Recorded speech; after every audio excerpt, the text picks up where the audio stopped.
بسم اللہ الرحمن الرحیم۔ موسم سرما نے پاؤں پاؤں چلنا شروع کیا تھا۔ سورج کی سنہری کرنیں سرسوں کی فصل کو عجیب تابناکی بخش رہی تھیں۔ سڑک کنارے کھیت میں فاطمہ گھاس کاٹنے میں مصروف تھی۔ اماں، ابا اور بھائی قریبی شہر گئے تھے اور سارے کاموں کی ذمہ داری اس کے کندھوں پر آ پڑی تھی۔ ہاتھ میں درانتی لیے وہ تیزی سے چارہ کاٹ رہی تھی۔ سڑک پر معمول کی ٹریفک رواں دواں تھی، مگر وہ یکسوئی سے اپنا کام نمٹانے میں مگن تھی۔ اچانک اسے کچھ انہونی کا احساس ہوا۔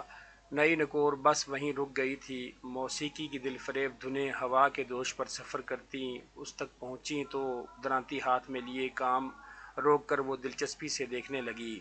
یقیناً بارات ہے۔ ایک ایک کر کے مسافر اترنے لگے۔ فاطمہ کو کچھ چہرے مانوس سے لگے اور اچانک اس کے چھکے چھوٹ گئے۔ ارے یہ تو اسی کے سسرال والے ہیں، اور یہ آج یہاں کیسے؟ آج جمعرات ہے، اس کی بارات تو اگلی جمعرات آنی تھی۔ درانتی ہاتھ سے چھوٹی، اس کی چپلیں وہیں کہیں گارے میں پھنس گئیں۔ ہرنی کی طرح کلانچے بھرتی فاطمہ یہ جا وہ جا۔ لیا کے مضافات کا چھوٹا سا گاؤں، یہاں کے مکین بھائی چارے کی لڑی میں پروئے ایک دوجے کے دکھ سکھ کے ساتھی تھے۔ کنیز بکریوں کا ریوڑ لے کر جا رہی تھی، رکی اور ناک پر انگلی رکھ لی۔ پنڈ میں تو کسی کا ویاہ نہیں۔ شوکت سر پر گھاس کا گٹھڑا لادے جا رہا تھا۔ ٹھنکا، لگتا ہے راستہ بھول گئے ہیں۔ مائی نصیرہ اپنے بیٹوں کا کھانا لے کر نکلی تھی۔ براتیوں سے اس کی شناسائی تھی۔ خواتین سے ملی اور پوچھا کس کی بارات ہے؟ جواب ملا قاسم کی۔ اور کس کی؟ ماسی فوراً الٹے قدموں دوڑتی نمبردار کے گھر گئی ہے اور رام کہانی کہہ سنائی۔ چودھری محمد علی نے داڑھی کھجائی۔ فاطمہ کی بارات آج تو نظام الدین ٹبر سمیت جہیز کا سامان لینے گیا ہے۔ اقصیٰ اور طوبیٰ کو گاؤں بے حد پسند تھا۔ وہ دلہا کی بہن عائشہ کی سہیلیاں تھیں، بڑی چاہت سے شادی میں شرکت کرنے آئی تھیں۔ وہ الجھن کا شکار تھیں کہ چکر کیا ہے، یہاں تو شادی والا ماحول ہی نہیں ہے۔ انسانی زندگی تنوع کا شکار ہے۔ قدم قدم پر نئے مناظر، حیرت انگیز واقعات اور تجربات کا سامنا ہے۔ بصیرت کی ضرورت ہے۔ فطرت میں موجود یہ تغیر ہمارا بہترین استاد ہے۔ ماسی منظورہ کے بیٹے کی شادی تھی۔ بہو کل منظورہ کام پر آئے گی تو مجھے یاد دلانا، سلامی کے پیسے دے دوں گی۔ اماں جی نے نماز پڑھ کر سلام پھیرا تو یقیناً نماز میں یاد آئی ہوگی بات، مگر اماں وہ تو بڑی منت کر رہی تھی کہ آج شریک ہوں شادی میں۔ لیکن اماں بی کے نزدیک شرکت ضروری نہ تھی۔ ہر گھر میں ایک نادر نمونہ ہوا کرتا ہے۔ احتشام الحق صاحب کے گھر میں ان کی بیٹی سائمہ احتشام کچھ ایسی ہی سرفری تھی۔ مگر ماما، مجھے تو شرکت کرنی ہے شادی میں، بلکہ بارات کے ساتھ جانا ہے۔ نوشین کی ہنسی چھوٹ گئی۔ بارات کے ساتھ جاؤ گی؟ کارٹون لگو گی؟ کیوں بھلا؟ پتہ ہے بارات تو ٹریکٹر ٹرالی پر جائے گی۔ یہ تو اور بھی مزے کی بات ہے ماما، پلیز مجھے جانے دیجیے گا۔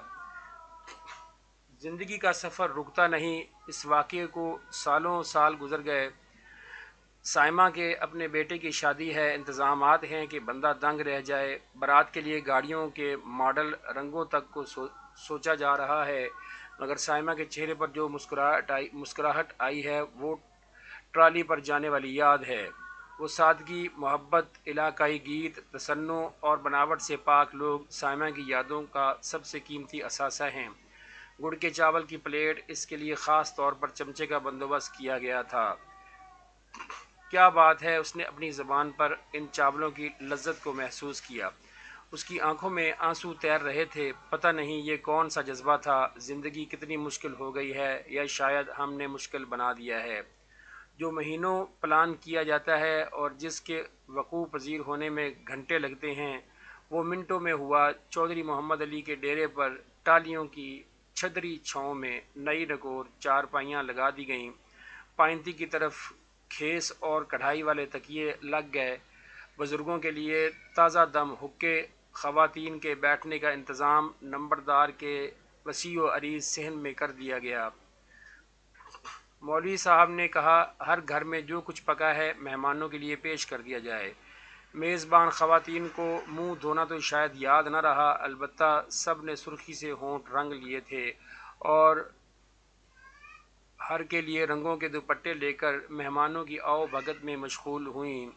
گندم کی روٹیاں، مکئی کی روٹیاں، سالن کے ڈونگے، مکھن، شکر، لسی، بچوں کے لیے گرما گرم خالص دودھ، ہر طرف لذیذ اور تازہ کھانوں کی مہک پھیل گئی، گویا اپنی قسمت پر نازاں مہمانوں کی مہمان صدقے جا رہی ہو۔